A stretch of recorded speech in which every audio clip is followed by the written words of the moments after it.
Thanks for listening to the AZ Wildcats podcast brought to you by DraftKings. You know the drill. You put in $5, you get $150 in free plays if you're a new customer betting on these NBA games. All right, now, joined by the multi-talented PJ Brown. PJ, a lot of people just associate you with women's basketball. Not so fast. We're about to talk about another part of the PJ Brown repertoire right here. Absolutely. Hi, Mike. It's great to be back on. It's been a while. Yeah, it's been a while. So let's first and foremost, you cover obviously softball as well. By the way, real quick, where can everybody find your work? Because again, as I tell people all the time, if you're not following PJ, you're a lesser person for it. Where can everybody find all your work? All my work is on you can either go to Tucson.com, the Arizona Daily Star, or you can get it for free on the Wildcaster. Just download that app and you get my stuff. You get Bruce Pascoe, you get Michael Lev, you get Justin Spears and Greg Hansen and Alec White. You get everybody, Caitlin Schmidt, you get everybody. So definitely download the Wildcaster app, and you can follow me on Twitter at PJ09. Okay, PJ. So let's talk a little bit of Arizona women's softball. I got to admit, there's a point, when Arizona's dropping games left and right, you're like, is this Arizona softball? Is this going to work? But that's also why I'm more of a fan than an expert on this, because everybody was saying just they'll figure everything will figure it out. Fast forward, Arizona's coming off a nice little sweep over the last 3 games, and now you got Mississippi State coming in. What have you seen Arizona, and how have you seen them transform over this past, couple 3 weeks or so? Sure. I think that I think that Coach Caitlin Lowe has them peaking at the right time, right? Mm-hmm. You want to play your best ball during the postseason. And I think that's exactly what happened. They had a lot of growing pains this year. It was her first year as coach. They had a lot of injuries. Janelle Mionyo, who was last year's freshman of the year, goes down with a stress fracture and is out for 6 weeks. Right. Then Sophia Carroll is out for a bunch of games with a concussion. Then we find out just this week that Hannah Bowens is pitching through a hip injury. Right. And is in tremendous pain. And I'm sure there's other little things that have happened along the way. And, players just play through a lot of that. So there was a lot of sort of newness to the program and a lot of things they struggled with. And they started putting it together towards the end of the Pac-12 season. The other thing that we've noticed, and sometimes you don't notice this until after, right? Because when it's going on, you're like, whoa, they're losing, or they're only winning 1 of 3 in a series or something like that. Well, it turns out the Pac-12 is the best conference in softball in the country. Thank you. That was going to be my next point. It's kind of like, when PJ Brown comes in to cover a sport, that conference raises its game. Let's be honest.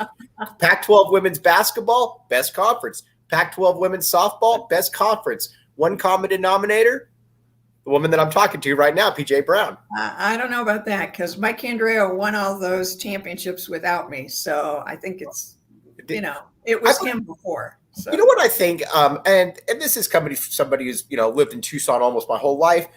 People always ask me, what's happened with Arizona softball? It's not what happened with Arizona softball. It's that other teams started to raise their game because of the image that Mike Candrea put out there. Let's be honest, PJ. Mike Candrea made softball a national game, not just a regional game where kids in Southern California play. And so, yeah, Arizona's still good, but guess what? Other programs said, you know what, we'd like to be like them as well. It's not so much Arizona, it's that people kind of caught up a little bit. Yeah, exactly. The SEC and the ACC have big football money, let's face it. Yeah. And they poured a lot of money into their softball programs, and they got good. Right. And so all the talent isn't coming just to Arizona and UCLA anymore. It's going everywhere. And there's a lot more talent than there used to be. Because and I look at it, more girls are playing softball now than they did like 30 years ago. So there's a bigger pool to choose from. It's a really good thing. He built this. And so that's really what happened. And we knew the Pac-12 was good, but this year was like this weird year. We weren't quite sure how good they were. But when they put 7 teams in the Yeah. 7 of 9 teams in the postseason, and 5 of those 7 go on to the Super Regionals. And you're guaranteed one team, at least one team in the World Series, because Stanford's playing Oregon State this weekend. So one Pac-12 team is in, and it's just up to the others to figure out who else is in, because let's face it, they have a chance to put 4 teams in the World Series, and it's probably going to be 2 or 3. Right. What do you look at for this? All right. So this obviously big games starting off tomorrow against Mississippi State. What should the average fan look for? What are you looking for from Arizona as obviously the competition steps up a little bit higher? Right. So I think if they can get the same type of performance out of Hannah Bowen and Devin Netz that they got last weekend, they both pitch complete game shutouts. Mm-hmm. They raise their game so much in postseason. I was calling her postseason Bo, because Bowen just knows how to flip that switch. She did it last year, and now she's doing it this year. If they can continue to pitch like that, then the defense is like, we got your back. Mm-hmm. Izzy Pacho said when Bo is pitching or Devin's pitching and they're on, I got their back, right? Izzy Pacho is going to catch those spectacular foul balls and all that kind of stuff. And they're all going to do that. They're all going to raise their level more because their pitcher's raising their level.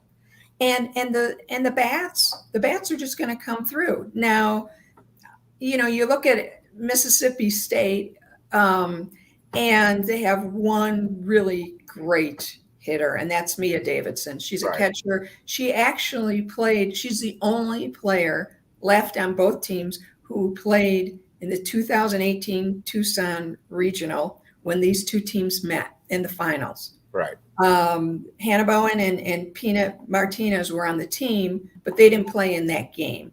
And so, and Mia Davidson is the SEC's home run leader. Home runs. Right.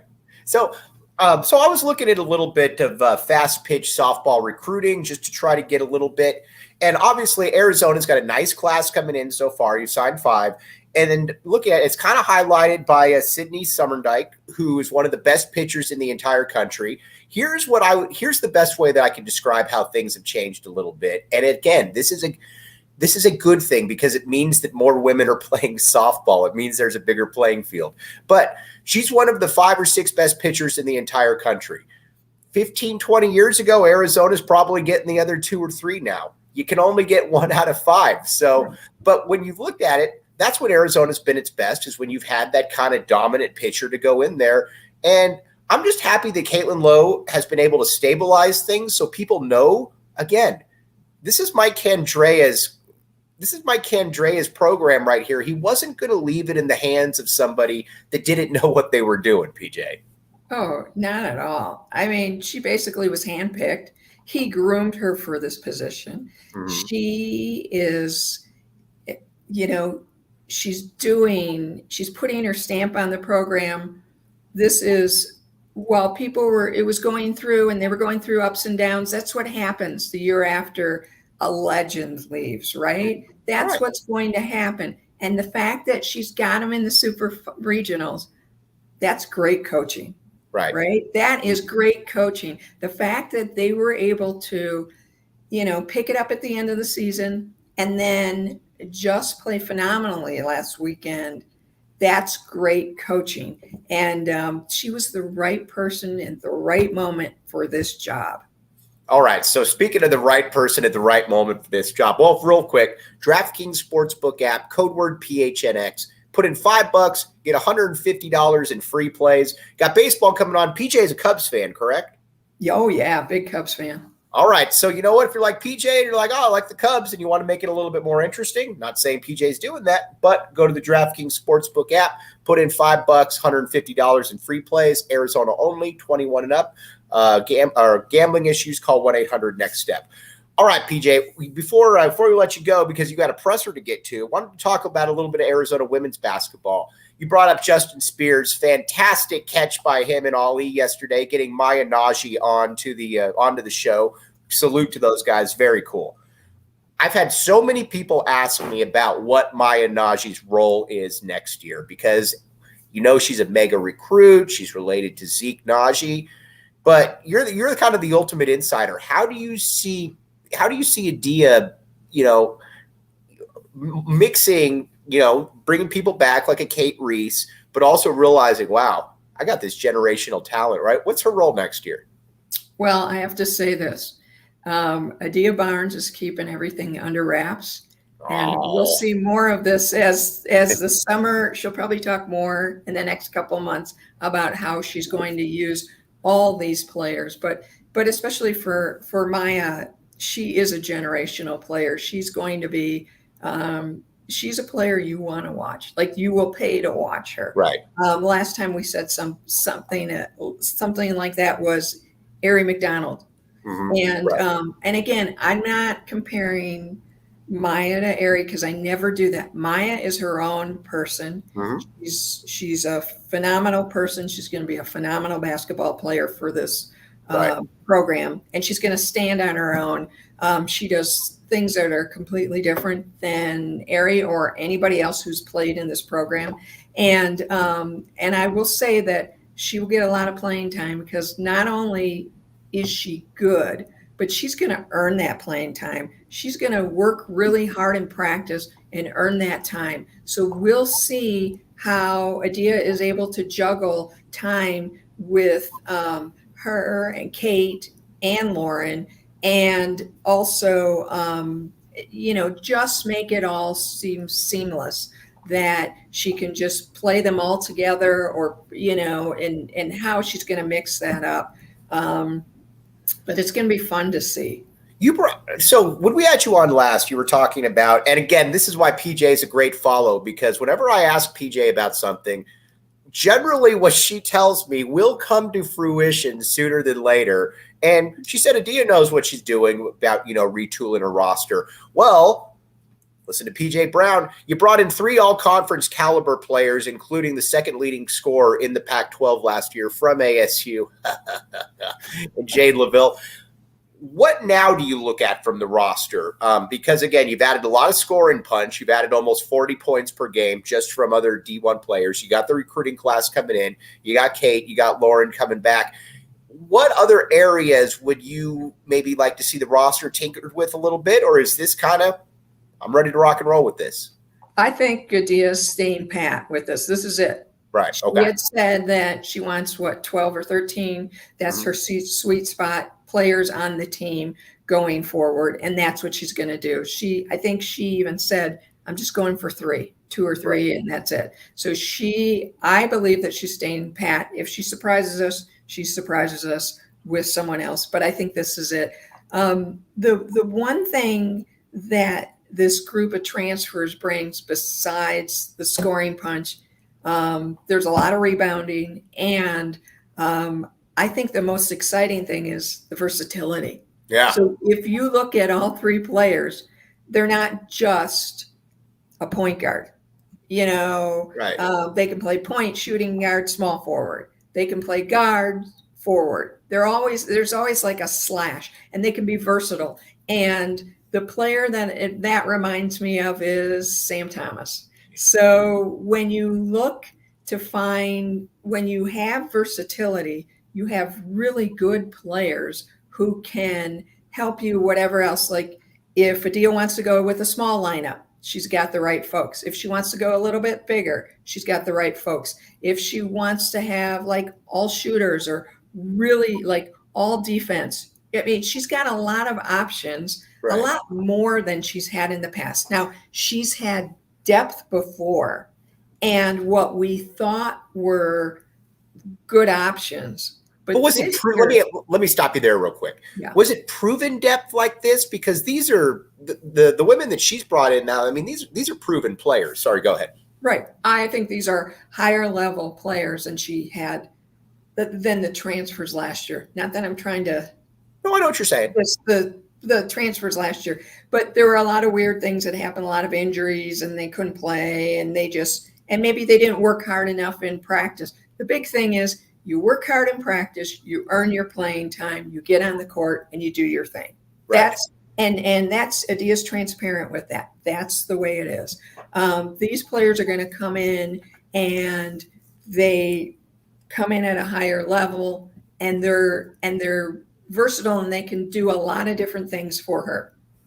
Plus, I must shout out Maddie Connor, because I keep seeing some videos on her Instagram showing that she's working out. She's doing things like, I'm like, how do you do that? Right.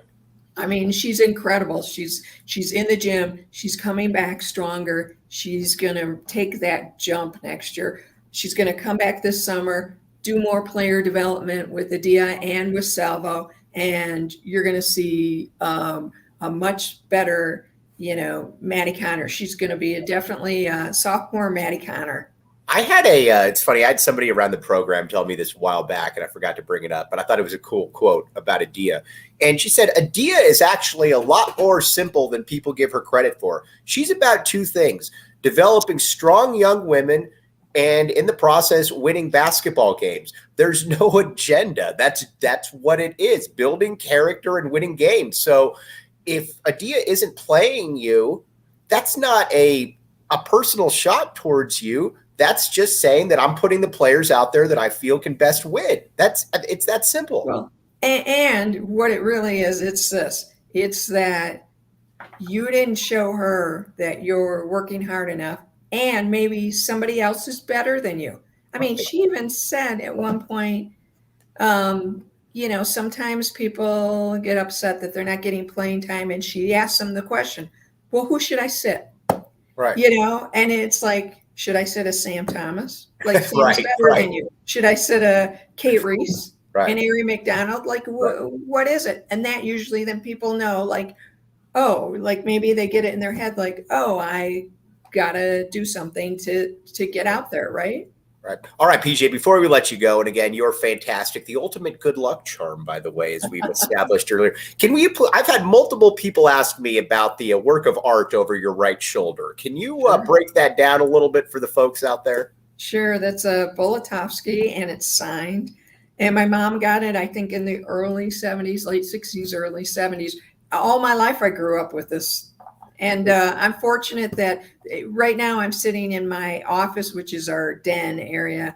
And I'm fortunate enough that she let me hang it, because we have a lot of red things. I have a red couch, and red's my favorite color. And so I'm very fortunate that she lets me share it in here instead of putting it out in our living room. So that it's fantastic. Like I said, I thought that I was, I'm not the most artistically inclined guy, but it wasn't just me, so I figured I'd bring that up. All right, real quick, because I know you got to run. Where can people find you again?